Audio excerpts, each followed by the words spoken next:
njia, kwanza kabisa na kufungua macho kujua ulikuwa unapotelea wapi. Anapokushusha huyu Yesu, anakuonyesha yale mambo ambayo shetani alikuwa anakupiga nayo ili ukapate kutoka katika njia zake.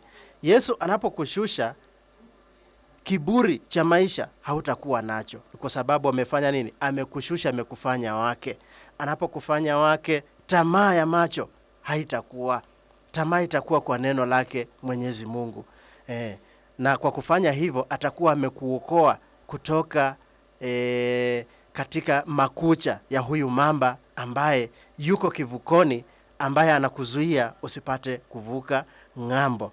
Pia huyu Yesu anapokushusha chini yake, chini ya neno lake, hautakuwa na tamaa ya mwili.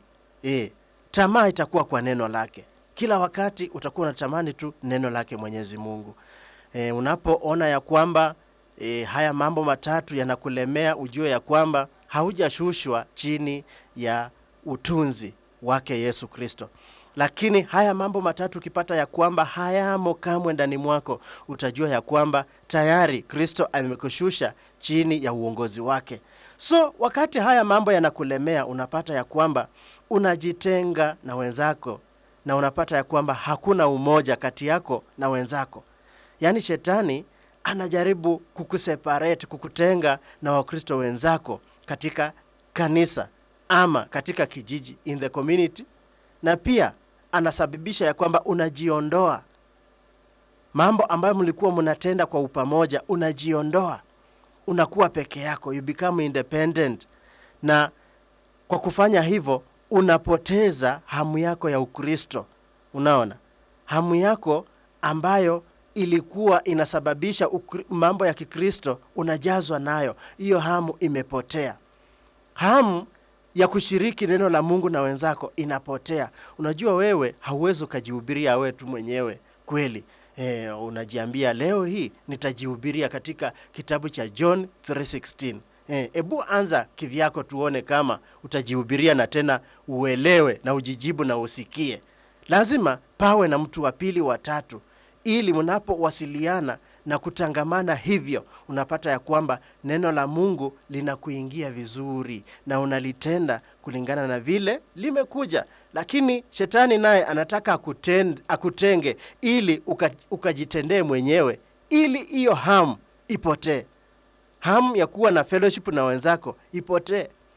Ndiposa anakupiga na haya mambo matatu. Unaanza kujiisolate mwenyewe. Uhusiano na wenzako unapotea. Tamaa ya mwili inawaka zaidi. Unapata ya kwamba mambo ambayo unafanya sio yale hata ya wale watu ambao hawajaokoka watakubaliana nayo pia.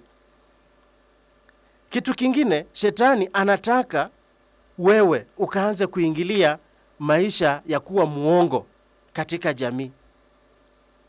Na unajua shetani yeye mambo ya forgery anapenda. Unapata ya kwamba anaanza kuintroduce forgery in your life. Hata kuishi kwako unaishi kama mtu ambaye na forge mambo kuendelea mbele. Doctrine ambayo unasoma ni ile ambayo ni potovu, mbaya. Yaani anataka uamini mambo ya upotovu kando na ukweli wa mambo. Na anaingiza ndani mwako discouragements and fear. Na anatumia mambo ambayo tunayajua, trials, yani majaribu, persecutions, false accusations, yani wewe unaekelea mtu mambo ambayo hayako, na yanashika kana kwamba kweli ni ukweli. Unatia chumvi ndani, inaonekana ni ukweli na kumbe ni uongo. Una incite fear kwa watu wengine. Kwa sababu shetani alishaweka depression ndani mwako, wewe unaanza kuwekea wengine. Na mambo kama hayo ndiyo shetani anaweka ndani mwako ili usivuke ng'ambo nyingine ya kupokea baraka. Shetani ana target mambo haya, anayatenda kupitia kwa vitu fulani ndani mwako. Kitu cha kwanza, anatumia your mind. Mawazo yako. Mawazo yako anayajaza na doubt. Unaanza kufikiria, hii kweli ilisemekana hivi na kweli itatendeka. Yaani hata una doubt wokovu wako. Una doubt uhusiano wako na Mwenyezi Mungu. Una doubt uhusiano wako na wachungaji wako. Hata Wakristo wenzako unaanza kudoubt uhusiano wako na wao. Huyu shetani anaingiza ndani mwako ile hali ya kutosamehe wenzako. Jambo ndogo unashika hasira na inawaka kuwaka. Msamaha hauko. Kwa kufanya hivyo bitterness inaingia. Yaani mtu chuki anaileta kwa kiwango cha juu. Yaani ina makali ambayo we mwenyewe hata unashangaa hii ilitoka wapi. Mamba kivukoni. Anakuwekea mambo madogo madogo haya. Alafu yanakuzuia kufika ng'ambo. Sio mambo, ng'ambo ya kupokea baraka za Mwenyezi Mungu.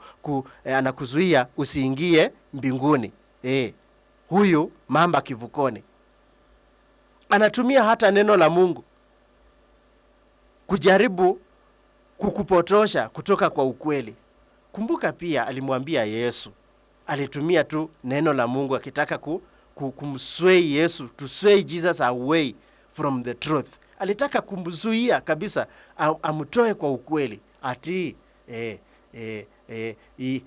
Akampeleka kule juu ya mjengo mrefu kabisa. Anamwambia ya kwamba ukijidondosha kutoka hapa, malaika watakushikilia. Tunaona huu ni uongo kabisa. Kweli Kristo alikuwa na nguvu za kujishikilia yeye mwenyewe, hata ashikiliwe na malaika. Yeye mwenyewe alikuwa na nguvu za kujishikilia. Lakini tunaona haya ni majaribu. Wewe jidondoshe tu, malaika watakushikilia. Akampeleka pia.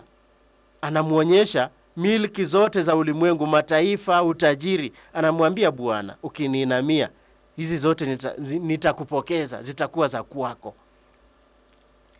Licha ya kujua, kujua anataka ampumbaza Yesu, na Yesu anajua vyote ni vyake. So shetani ni muongo. Anatumia mambo madogo madogo kukuzuia usifike ng'ambo ya pili.